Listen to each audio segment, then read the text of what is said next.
दोस्तों Amrish 11 take channel में आप लोगों का स्वागत है। दोस्तों आज हम एक नया वीडियो लेकर के आया हूँ आप लोगों की बहुत ही इंटरेस्टिंग टॉपिक पर। आज इस वीडियो में हम बात करने वाले हैं कि स्प्लिट एसी का जो पीसीबी होता है उसके अंदर रिले होता है। आप देख सकते हैं ये रिले होता है, इसका कनेक्शन कैसे किया जाता है। इसमें हर किसी को पता है इसमें 2 पॉइंट होते हैं, लेकिन कुछ लोग कंफ्यूज होते हैं। जो नए टेक्नीशियन हैं वो कंफ्यूज होते हैं कि कौन सा इनपुट होता है कौन सा आउटपुट होता है। तो आज मैं इसी को क्लियर करने वाला हूं। एक और हमारे दोस्त का क्वेश्चन है कि स्प्लिट एयर कंडीशनर में अगर लीकेज हो तो उसे कैसे फाइंड आउट करते हैं, कैसे पता करते हैं कि हमारा सिस्टम। आज मैं दोनों पॉइंट को कवर करने वाला हूं, इसलिए वीडियो को लास्ट तक देखते रहिए। और दोस्तों हमेशा की तरह मैं बताना चाहूँगा उससे पहले कि अगर आपने अभी तक अमरीश 11 टेक चैनल को सब्सक्राइब नहीं किया है तो नीचे लाल कलर का सब्सक्राइब का बटन है, उसे दबाकर सब्सक्राइब कर लें और बेल आइकन को प्रेस कर दें ताकि हमारे आने वाली न्यू वीडियो की नोटिफिकेशन आपको सबसे पहले मिल सके, क्योंकि दोस्तों हम आपके लिए इसे यूजफुल वीडियो हमेशा लेकर के आते रहते हैं। तो बात करते हैं दोनों पॉइंट की कि दोनों पॉइंट को। उससे पहले मैं बताना चाहूँगा एक ऐसा वीडियो मैं बनाया हूँ, 25 मिनट का वीडियो है या फिर 22 मिनट का वीडियो है। उस वीडियो में कंप्लीट मैं बताया हूँ एक एक फॉल्ट को लेकर के, स्प्लिट एसी हो या फिर विंडो एयर कंडीशनर हो, कोई भी एसी हो, उसमें मैं पूरे जितने भी फॉल्ट होते हैं सारे फॉल्ट को मैं कवर किया हूँ कि कौन सा फॉल्ट है तो उसे कैसे फाइंड आउट करते हैं।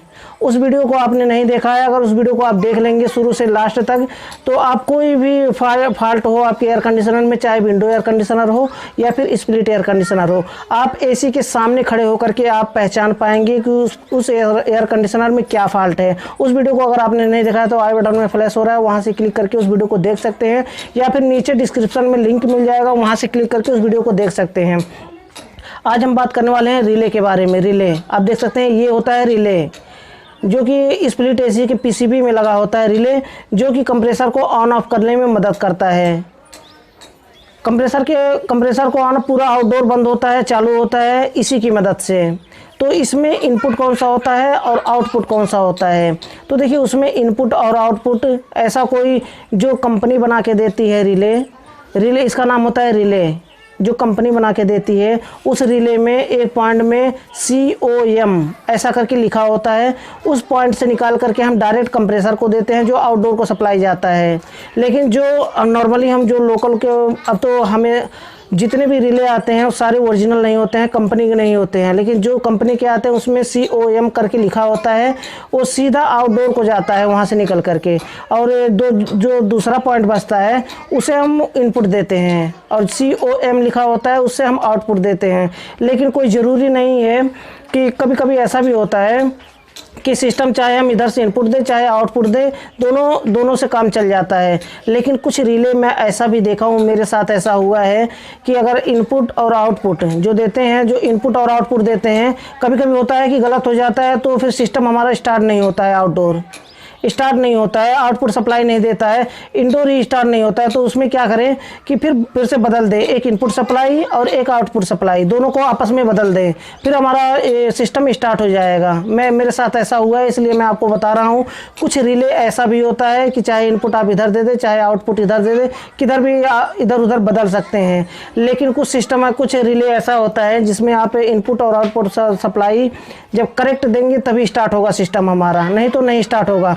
तो ये तो छोटा सा पॉइंट है कि हर किसी को नहीं पता होता है कि कौन सा इनपुट है कौन सा आउटपुट है, लेकिन मैं छोटा सा आइडिया देना चाहता हूँ कि देखिए अगर वैसे तो आपका पीसीबी खुला हुआ है, पीसीबी खोले रहेंगे हम, अब एक इनपुट सप्लाई एक आउटपुट सप्लाई, जिसमें कुछ नहीं लिखा होता है, जिसमें लिखा होता है COM, वो तो डायरेक्ट हम आउटपुट वहाँ से सप्लाई दे सकते हैं। लेकिन जिसमें नहीं लिखा होता है आप बारी बारी से या फिर जब भी पीसीबी का रिले आप निकालें, पीसीबी बाहर निकालें, तो जाहिर सी बात है कि इनपुट सप्लाई और एक आउटपुट सप्लाई, दोनों नहीं, सॉरी इनपुट और आउटपुट नहीं, एक दोनों होता है। पीसी में जब इनपुट सप्लाई देते हैं हम, एक न्यूट्रल होता है एक फेस होता है लाइन का, और आउटपुट सप्लाई देने के लिए आउटपुट यहाँ से निकलता है, एक न्यूट्रल से निकल करके जाता है, एक रिले से निकल कर जाता है, एक सीधा न्यूट्रल से निकल करके जाता है।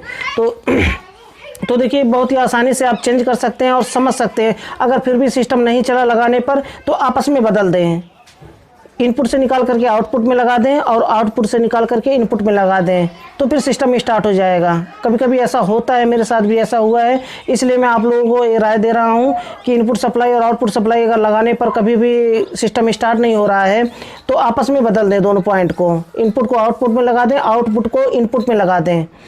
अब बात करते हैं हमारा रिले का, तो कन्फ्यूजन फिनिश हो गया। इसके बाद हम बात करते हैं कि एयर कंडीशनर, जो स्प्लिट एयर कंडीशनर है, उसमें अगर लीकेज की बात करें, लीकेज कैसे पता करते हैं। तो देखिए उसमें पहचान कुछ नहीं होती है कि लीकेज उसमें कहाँ पे है, लीकेज है कि नहीं है, कोई पहचान नहीं होती है।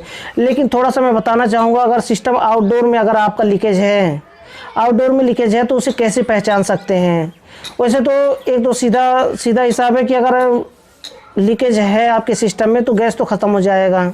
जो भी एयर कंडीशनर में गैस है, चाहे वो R22 हो या फिर R410 हो, सिस्टम में जितना भी गैस है वो बाहर निकल जाएगा। तो आप समझ जाएंगे कि कहीं ना कहीं लीकेज है उसमें, क्योंकि सिस्टम में देखिए चाहे 10 साल चले या फिर 5 साल चले या फिर 15 साल चले एयर कंडीशनर, उसमें से गैस ऑटोमेटिक बाहर नहीं निकलता है। जब तक कहीं से लीकेज ना हो, गैस बाहर निकलने का रास्ता ना हो, तब तक गैस नहीं निकलता है उसमें से, सिस्टम से, चाहे कितना भी पुराना हो जाए सिस्टम। तो देखिए जहाँ भी गैस निकलता है तो आप चेक करेंगे गैस से। स्प्लिट एयर कंडीशनर हो तो आसान होता है कि गैस लगा करके आप बहुत ही आसानी से चेक कर सकते हैं कि हमारे स्प्लिट एयर कंडीशनर में गैस कम है। और अगर विंडो एयर कंडीशनर है तो उसमें वाल नहीं लगा है तो थोड़ा प्रॉब्लम होता है, तो फिर आपको पहचान करना पड़ेगा उसमें एम्पियर चेक करके या फिर कूलिंग कॉइल देख करके आपको पहचान करना होगा, या फिर सक्शन लाइन चेक करके आपको पहचान करना होगा कि हमारे सिस्टम में गैस कम है। और स्प्लिट एयर कंडीशनर है तो बहुत ही आसानी से सक्शन लाइन में आप गेज को लगा करके, इस तरह से आप देख सकते हैं, सक्शन लाइन में गेज को लगा करके आप बहुत ही आसानी से चेक कर सकते हैं कि हमारे सिस्टम में गैस कम है। अब देखिए अगर गैस कम है तो गैस चार्ज करने से पहले आप चेक कैसे करना है, देखना कैसे है। जहाँ भी लीकेज होगा आपके आउटडोर में, अगर लीकेज है, कहीं भी लीकेज है, पूरे सिस्टम में कहीं भी लीकेज है, आउटडोर में हो या फिर इनडोर में हो, उसमें क्या होता है, हल्का सा उसमें आयलिंग होता है। आप देख सकते हैं इस तरह से पाइप, ये पाइप आप देखिए इस तरह से आयलिंग होता है, उसमें आयल लगा होता है उस पाइप में जहाँ भी लीकेज होता है। तो आप बहुत ही आसानी से समझ पाएंगे कि इस जगह पे लीकेज है। तो उसमें थोड़ा सा रेफ्रिजरेंट दे करके, या फिर आपके पास वैक्यूम कंप्रेसर, आपके पास कंप्रेसर है, हो वर्कशॉप कंप्रेसर है, या फिर आपके पास नाइट्रोजन गैस है, तो फिर आप उसमें प्रेशर दे करके आप बहुत ही आसानी से चेक कर पाएंगे कि हमारा लीकेज कहाँ पे है। मेन पॉइंट को आप बहुत ही आसानी से आप लीकेज चेक करके बंद कर सकते हैं। ये होता है पहचान करने का तरीका। और उसमें कोई पहचान नहीं होती है, दूसरा कोई पहचान नहीं होता है कि हमारा सिस्टम लीकेज है या फिर नहीं है। आई होप कि समझ में आया होगा। अगर फिर भी कोई भी क्वेश्चन रह गया हो तो बेझिझक आप मुझसे कमेंट बॉक्स में पूछ सकते हैं, मैं उसका आंसर देने की पूरी कोशिश करूँगा। तो दोस्तों आई होप कि आपके समझ में आ गया होगा। ये वीडियो बस छोटा सा आपको समझाना था।